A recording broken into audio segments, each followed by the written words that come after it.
Hello, welcome to crazy Geos. প্রিয় 2026 উচ্চ মাধ্যমিক পরীক্ষার্থীরা, অর্থাৎ যারা এইবারে উচ্চ মাধ্যমিক দেবে 2026-এ, তাদের জন্য আমি আজকে আলোচনা করব সেমিস্টার 4-এর যে এবিটিএ টেস্ট পেপার আছে, অল বেঙ্গল টিচার অ্যাসোসিয়েশনের 2025-26-এর, তার এসি 50 পেজের সমস্ত জিওগ্রাফি কোশ্চেনগুলো সেমিস্টার 4-এর জন্য। প্রথমত তোমরা দেখে নাও যেসব 5 নম্বরের কোশ্চেনগুলো আছে। 5, 3, 2, 1-এর দাগে 5 নম্বর, 2-এর দাগে 3 নম্বর, 3-এর দাগে 2 নম্বরের কোশ্চেনগুলো আছে। ফার্স্টে দেখে না, উইলিয়াম মরিস ডেভিস বর্ণিত ক্ষয়চক্রের বিভিন্ন পর্যায়গুলো উপযুক্ত চিত্রসহ আলোচনা করতে বলেছে। স্বাভাবিক ক্ষয়চক্রের পর্যায়সমূহকে উইলিয়াম মরিস ডেভিস তার 1899 সালে প্রকাশিত স্বাভাবিক ক্ষয়চক্র ধারণার 3টি পর্যায়ের কথা বলেছেন। পর্যায় 3টি হলো যথাক্রমে যৌবন, পরিণত ও বার্ধক্য পর্যায়। পর্যায় 3টির মধ্য দিয়ে কোনো উত্থিত ভূমিরূপের বিবর্তনের মধ্য দিয়ে সমপ্রায় ভূমিতে পরিণত হয়। পর্যায় 3টির বৈশিষ্ট্য দেওয়া আছে, দেখবে 1 নম্বরে যৌবন পর্যায়ে কী কী তৈরি হয়। এই পর্যায়ের বৈশিষ্ট্যতে বৃক্ষরূপী জল নির্গমন প্রণালী তৈরি হয়।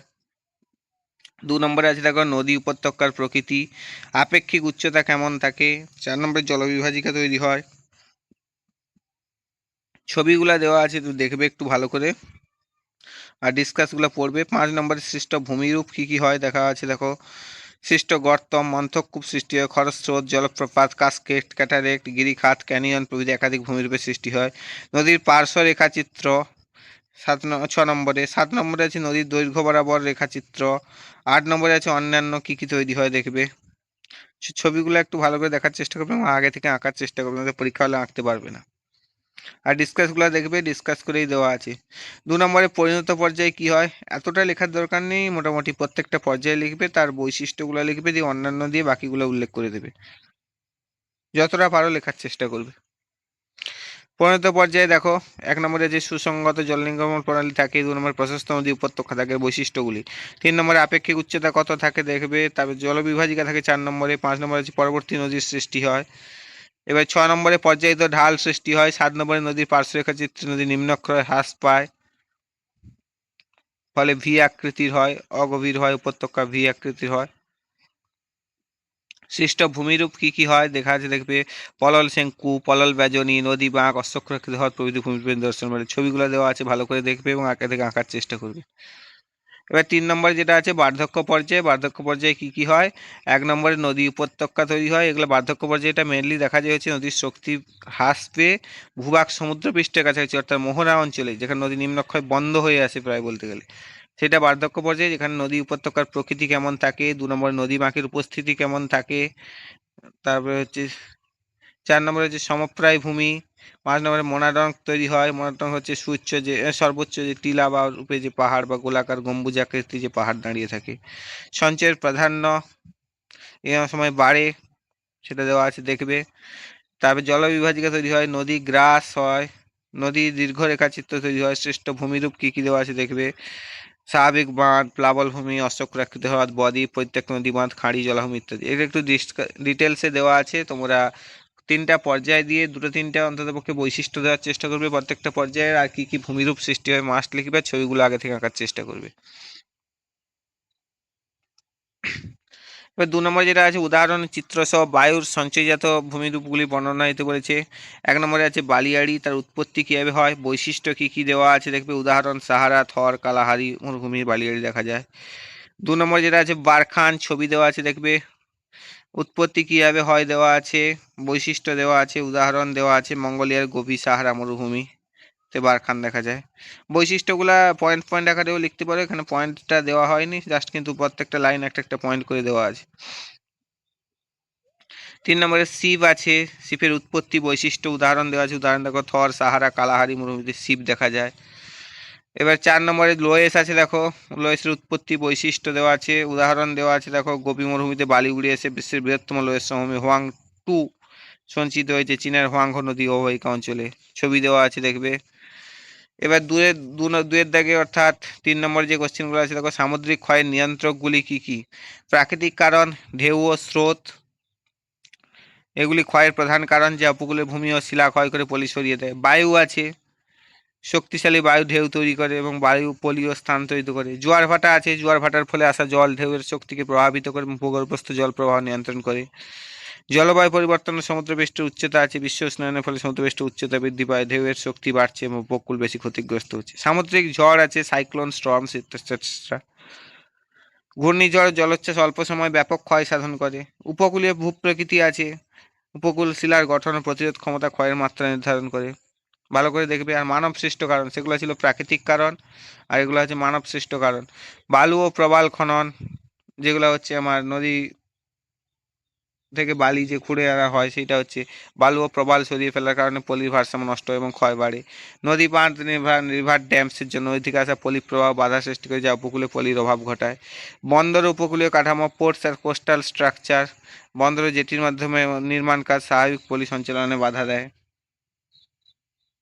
ড্রেজিং আছে, সমুদ্রদেশ থেকে পলি অপসারণ করা, এগুলো মানব সৃষ্ট কারণ। এবারে ক্রান্তীয় ঘূর্ণাবাত এবং নাতিশীতোষ্ণ ঘূর্ণাবাত তিনটি পার্থক্য বলেছে, দেখে নাও বিষয়গুলো কী কী দেওয়া আছে। অবস্থান দেওয়া আছে, কত ডিগ্রি থেকে কত ডিগ্রি অক্ষাংশের মধ্যে অবস্থান করে। ব্যাস দেওয়া আছে, এটা 100 থেকে মিটার থেকে সর্বাধিক 700 মিটার হয়, আর সেটা 200 কিমি থেকে 3000 কিমি পর্যন্ত হয়। শক্তির উৎস দেওয়া আছে, ঘনীভবন থেকে উৎপন্ন লীন তাপ। নাতিশীতোষ্ণতে হচ্ছে উষ্ণ বায়ুপুঞ্জ থেকে লব্ধ তাপ। ঘূর্ণাবাতের চক্ষু দেওয়া আছে, দেখবে। এবারে সমুদ্র স্রোতের অর্থনৈতিক গুরুত্ব লিখতে বলছে, দেখো কি কি অর্থনৈতিক গুরুত্ব আছে, পয়েন্ট পয়েন্ট করে দেওয়া আছে। 1 নম্বরে আছে মৎস্য চাষ, কারণ শীতল ও উষ্ণ স্রোতের মিলনস্থলে মাছের প্রধান খাদ্য প্লাঙ্কটনের প্রাচুর্য দেখা যায়। নৌ পরিবহন, অনুকূল সমুদ্র স্রোত ব্যবহার করে জ্বালানি সাশ্রয়ের মাধ্যমে হচ্ছে কোনো জলযান বা জাহাজ, নৌকা, ট্রলার ইত্যাদি হচ্ছে চালানো যায়। বন্দর, উষ্ণ স্রোতের প্রভাবে শীতল অঞ্চলে বন্দরগুলিতে বরফ জমে না, ফলে সারা বছর বাণিজ্য চালু রাখা সম্ভব। আবহাওয়া, উপকূলীয় অঞ্চলে আবহাওয়া নিয়ন্ত্রণে সমুদ্র স্রোতের গুরুত্বপূর্ণ ভূমিকা রয়েছে। পয়েন্ট পয়েন্ট করে দেওয়া আছে, ভালো করে দেখবে। 4 নম্বরে জিনগত জীববৈচিত্র্য এবং প্রজাতিগত জীববৈচিত্র্যের সম্পর্কে সংক্ষেপে ধারণা দিতে বলেছে। জিনগত জীববৈচিত্র্য ধারণা দেওয়া আছে, দেখবে। উদাহরণ দেওয়া আছে, একই ধান গাছের হচ্ছে বিভিন্ন জাত, যেমন বাসমতি, নাজিরা ইসাল। বা মানুষের মধ্যে চোখের রং, চুলের ধরন, কারোর ব্লু কালারের আই হয়, কারোর গ্রে কালারের হয়, কারোর ব্ল্যাক কালারের আই হয়, অ্যাটসেট্রা। চোখের মনিটা যেটা, এটা হচ্ছে জিনগত জীববৈচিত্র্য, জেনেটিক ভাবে যেটা আসে। এই বৈচিত্র্য প্রজাতির টিকে থাকা ও পরিবর্তিত পরিবেশে খাপ খাইয়ে নেওয়ার ক্ষমতা বাড়ায়। আর প্রজাতিগত বৈচিত্র্য, স্পিসিস ডাইভার্সিটি দেওয়া আছে, দেখো। ধারণা দেওয়া আছে, একটি নির্দিষ্ট অঞ্চলে বাস্তুতন্ত্রে যত ধরনের বিভিন্ন প্রজাতির উদ্ভিদ, প্রাণী, অণুজীব উপস্থিত থাকে, তার সামগ্রিক বৈচিত্র্যকে প্রজাতিগত জীববৈচিত্র্য বলে। উদাহরণ দেওয়া আছে, রেন ফরেস্টে অসংখ্য প্রজাতির গাছ, পাখি, সরীসৃপ, স্তন্যপায়ী প্রাণীর সহাবস্থান। গুরুত্ব দেওয়া আছে, বাস্তুতন্ত্রের কার্যকারিতা স্থিতিশীলতা নিশ্চিত করে, জীবনের জটিলতা বাড়ায়। পয়েন্ট পয়েন্ট করে দেওয়া আছে, ডিসকাস করা আছে, ভালো করে একটু দেখবে। আর 3-এর দাগে দেখো 2 নম্বরের কোশ্চেন, যে কোনো দুটি প্রশ্নের উত্তর দিতে বলছে। সমুদ্রবক্ষের বিস্তৃতি দূরকরণটা আগেও এসেছিল, এবারেও এসছে। পরিচালন, স্রোত, কনভেকশন কারেন্ট কিভাবে কাজ করে, দেখবে। আর শিলাস্তম্ভের টান, স্ল্যাব পুল, সেটাও কিভাবে কাজ করে, দেখবে। ও শিলাস্তম্ভের ধাক্কা, রিজ পুশ, এই দুটো কিভাবে কাজ করে দেওয়া আছে, দুটো পয়েন্টই দেওয়া আছে। 2 নম্বরে আছে বি জলবায়ুর দুটি বৈশিষ্ট্য। বি জলবায়ুর দুটি প্রধান বৈশিষ্ট্য হলো মৌসুমী বায়ুর প্রভাব দেখা যায় আর ঋতু বৈচিত্র্য দেখা যায়। এই জলবায়ুর মূল ভিত্তি হলো মৌসুমী বায়ু বা ঋতুভেদের দিক পরিবর্তন করে এবং বৃষ্টিপাতের তাপমাত্রা তারতম্য ঘটায়। আর ঋতু বৈচিত্র্য 4টি সুস্পষ্ট দেখা যায়, গ্রীষ্ম, বর্ষা, শরৎ, শীত। এবার 3 নম্বর যেটা শৈবাল সাগর বা সারাগোসা সি যাকে বলছে। সাধারণত মহাসাগরের মধ্যভাগের স্রোতহীন শৈবাল ও আগাছা ভরা শান্ত অংশকে হচ্ছে শৈবাল সাগর বা সারগোসা সি বলে। দেওয়া আছে, দেখবে। উদাহরণ দেওয়া আছে, আটলান্টিক মহাসাগরে পশ্চিম উপসাগরের স্রোত, উত্তর স্রোত, আটলান্টিক স্রোত আর পূর্ব ক্যানারি স্রোত, আর দক্ষিণ উত্তর নিরক্ষের স্রোতের মধ্যবর্তী অংশে যে বিশাল আয়তকার এলাকা জুড়ে হচ্ছে জলাবর্ত বা ঘূর্ণাবর্তের সৃষ্টি হয়েছে, যেখানকার হচ্ছে স্রোতবিহীন অঞ্চল, যেখানে শৈবাল ও জলজ উদ্ভিদ জন্মায়। এটা হচ্ছে সার্গোসা সির একটা এক্সাম্পল। এবার নেক্সট যেটা দেওয়া থাকে, জীববৈচিত্র্যের হটস্পট কাকে বলে। জীববৈচিত্র্য হটস্পট হচ্ছে বায়োডাইভার্সিটি হটস্পট, এমন একটি ভৌগোলিক অঞ্চলকে বোঝায় যেখানে প্রচুর সংখ্যক স্থানীয় এবং বিভিন্ন প্রজাতির উদ্ভিদ ও প্রাণী বিদ্যমান, কিন্তু এই অঞ্চলে নানা কারণে বন উজাড়, দূষণ, অতিরিক্ত ব্যবহারের ফলে মারাত্মকভাবে হুমকির মুখে রয়েছে। এই অঞ্চল সংরক্ষণের জন্য অত্যন্ত গুরুত্বপূর্ণ। জীববৈচিত্র্য হটস্পট চিহ্নিত করার মূল দুটি শর্ত হলো, যেখানে কমপক্ষে 1500-এর বেশি স্থানীয় উদ্ভিদ থাকবে, এলাকা কমপক্ষে 70% বা তার বেশি প্রাকৃতিক পরিবেশ ইতিমধ্যে ধ্বংস বা নষ্ট হতে হবে। উদাহরণস্বরূপ ইস্টার্ন হিমালয় এবং পশ্চিমঘাট ইত্যাদি অঞ্চলে জীববৈচিত্র্য হটস্পট বলা হয়। এগুলো ভালো করে পড়বে। এবারে দেখে নাও পার্ট বিতে যে কোশ্চেনগুলো আছে। 2 নম্বরের, 4-এর দিকে, 5-এর দিকেও 2 নম্বরের কোশ্চেন আছে। জনসংখ্যা সম্পর্কিত ম্যালথুসিয়ান তত্ত্বটি ব্যাখ্যা করতে বলেছে। জনসংখ্যা সম্পর্কিত ম্যালথুসিয়ান তত্ত্ব অনুযায়ী জনসংখ্যা জ্যামিতিক হারে বাড়ে, কিন্তু হচ্ছে খাদ্য সরবরাহ গাণিতিক হারে বাড়ে।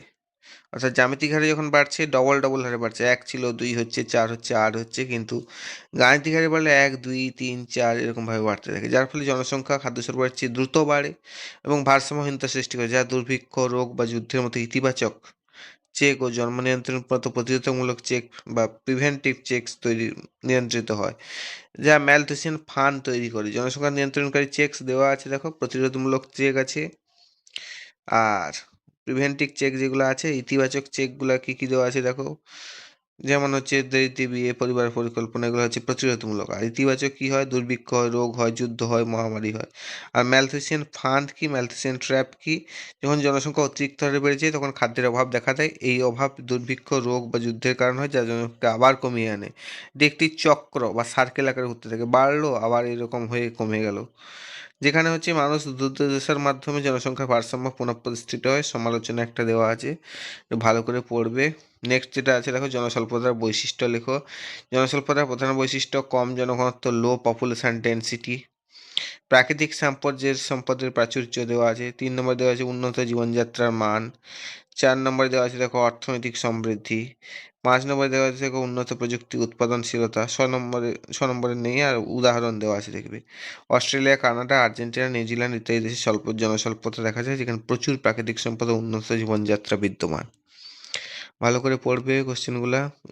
3 নম্বরে আছে উন্নত দেশে বয়স লিঙ্গ পিরামিডের 3টি বৈশিষ্ট্য উল্লেখ করো। এখানে 3টি প্রধান বৈশিষ্ট্য উল্লেখ করা হলো। সংকীর্ণ বা সরু ভিত্তি, ন্যারো বেস দেখা যায়, ভিত্তিটা বা নিচটা হচ্ছে ন্যারো, সরু হয়। আর প্রশস্ত, কারণ কি, জন্মহার কম থাকে, ফলে পিরামিডের নিচের অংশ অর্থাৎ শিশুদের তুলনামূলকভাবে কম হয়। প্রশস্ত মধ্যভাগ হয়, অর্থাৎ ওয়াইডার মিডল থাকে, অর্থাৎ মধ্যভাগ। স্বাস্থ্য পরিষেবা এবং জীবনযাত্রার মান উন্নত হওয়ার জন্য মানুষ দীর্ঘজীবী হয়, তাই প্রাপ্তবয়স্ক বয়স্ক মানুষের সংখ্যাটা বেশি হয়। মধ্যভাগটা এই জন্য স্ফীত বা চওড়া বা প্রশস্ত। আর উপরের অংশ হচ্ছে, আর ঘন্টা বা বেল আকৃতি গঠন করে, জন্মহার মৃত্যু, আর যা পিরামিডের মধ্যভাগ এবং উপভাগ অংশকে প্রশস্ত করতে থাকে। মধ্যভাগ এবং উপরের অংশটা প্রশস্ত থাকে, এর ফলে কি হয়, ঘন্টা বা বেল শেপ হয়। উন্নত দেশের পিরামিড সবসময়, এর চেক্স পিরামিডটা হচ্ছে বেল শেপড হয়ে থাকে, অর্থাৎ ঘন্টা আকৃতির হয়ে থাকে। দেখবে ভালো করে। তারপর 4 নম্বরে আছে দেখো মানব উন্নয়ন সূচকের সীমাবদ্ধতা লিখতে বলেছে। মানব উন্নয়ন সূচকের প্রধান সীমাবদ্ধ হলো আয় বৈষম্যকে উপেক্ষা, অর্থাৎ এইচডিআই গড় আয় ব্যবহার করে, যা ধনী ও দরিদ্রের মধ্যে থাকা বিশাল পার্থক্যকে লুকিয়ে রাখে। এইচডিআই হচ্ছে হিউম্যান ডেভেলপমেন্ট ইন্ডেক্স। ধরো একজন বড় লোকের, ধরো অনেক টাকা আছে, কোটি কোটি টাকা আছে, একজন গরিব লোকের তা নেই, কিন্তু সব মিলে টোটাল জনসংখ্যার উপর যেহেতু গড় করে দেওয়া হচ্ছে, সেক্ষেত্রে ধনী আর দরিদ্রের মধ্যে যে বিশাল পার্থক্য সেটা বোঝা যায় না। পরিবেশগত দিক আছে, সামাজিক রাজনৈতিক সূচকের অভাব আছে, সাংস্কৃতিক ডেটা নির্ভুলতা আছে, তারপর হচ্ছে আঞ্চলিক অভ্যন্তরীকরণ বৈষম্য আছে, গুণগত মান বিবেচনা করে না, অ্যাটসেট্রা আছে। পয়েন্টগুলো ডিসকাস করা আছে, ভালো করে দেখবে। যে 2 নম্বরের কোশ্চেন, 2 থেকে 3টা দেওয়ার চেষ্টা করবে ভালো দেখে। আয় বৈষম্যটা দেওয়ার চেষ্টা করবে, প্রথমের দিক থেকে হচ্ছে দেওয়ার চেষ্টা করবে, আর হচ্ছে গুণগত মান বিবেচনা করে না, এই পয়েন্টটা, লাস্টের পয়েন্টটা দেওয়ার চেষ্টা করবে। এবার দেখো 5 থেকে দেখো জনসংখ্যা ফাঁদ বা ম্যালথুসিয়ান ট্র্যাপ, এটা একটু আগেই বড় কোশ্চেনে পড়েছো।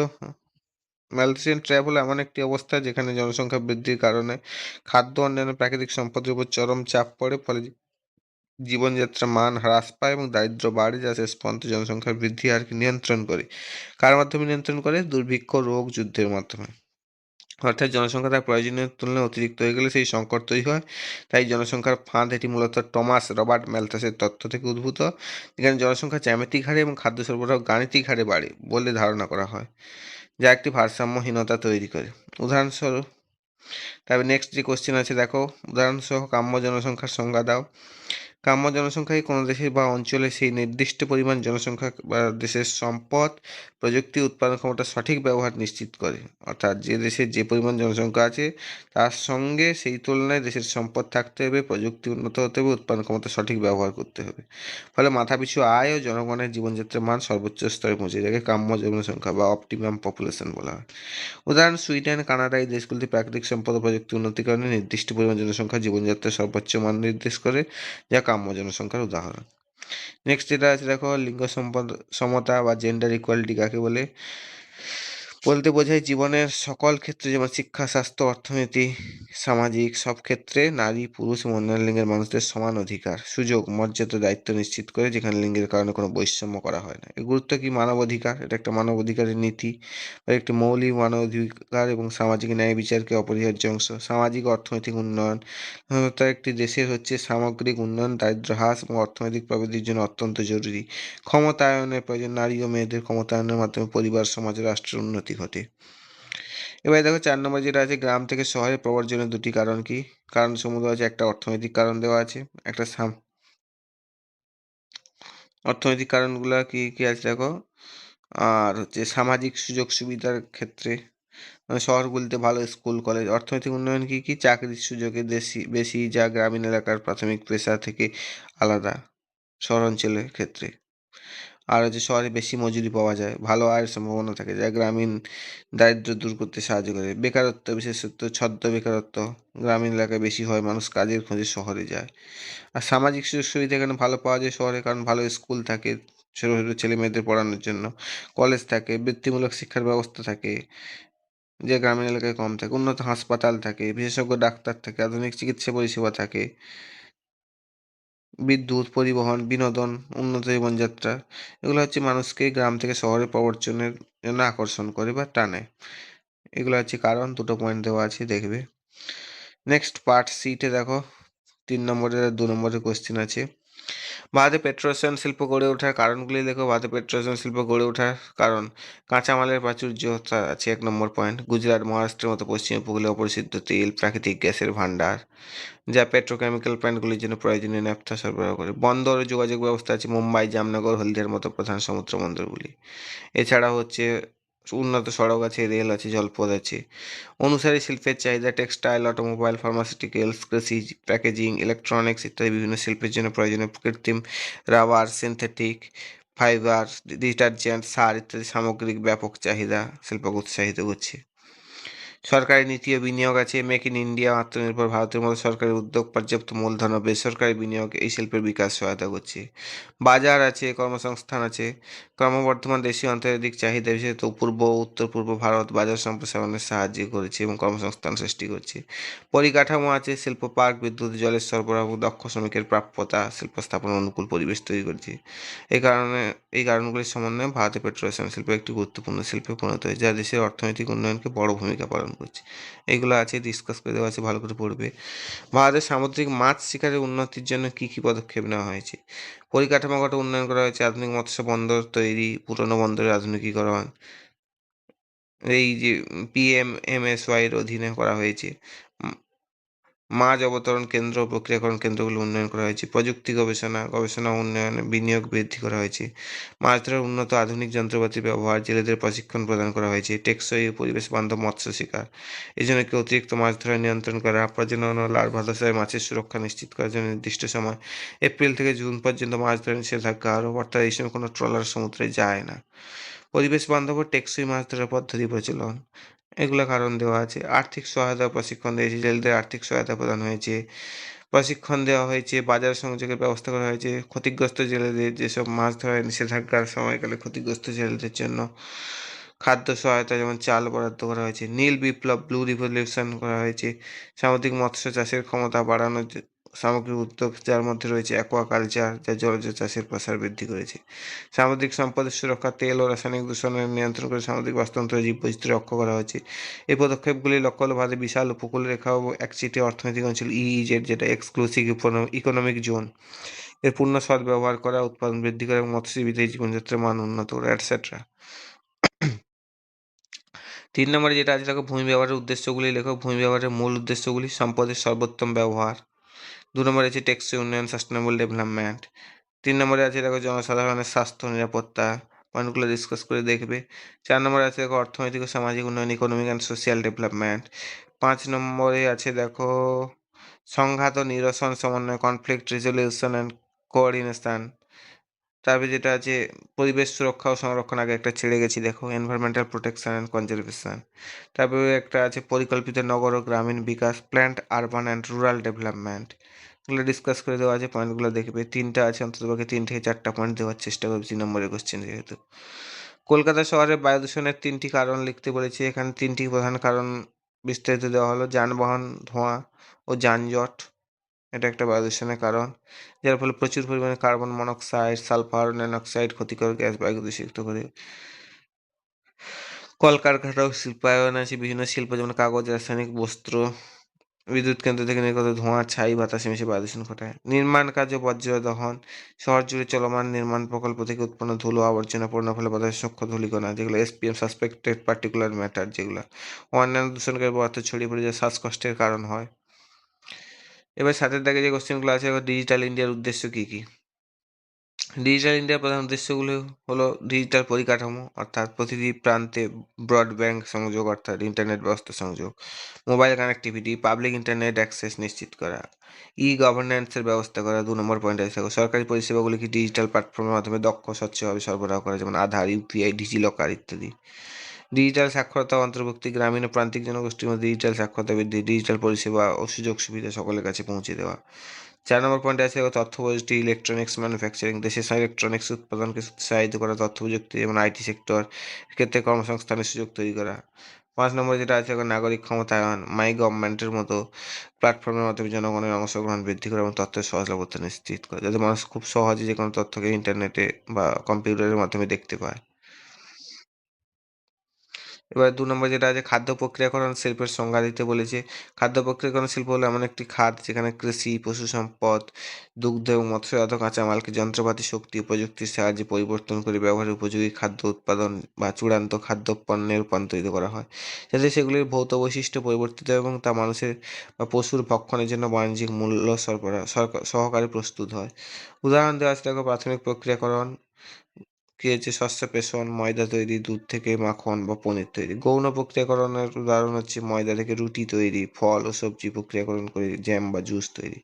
শিল্পভিত্তিক প্রক্রিয়াকরণের উদাহরণ দেওয়া আছে দেখো, চিপস, সীমায়িত খাবার, ক্যান্ড খাবার, অর্থাৎ ক্যানের যেসব কোল্ড ড্রিঙ্কস পাওয়া যায় বা অন্যান্য ক্যানের খাবার পাওয়া যায়, যেমন যে হচ্ছে গ্রিন পি, যেটা হচ্ছে সবুজ মটর, এটসেট্রা, যে ক্যানের খাবার পাওয়া যায়।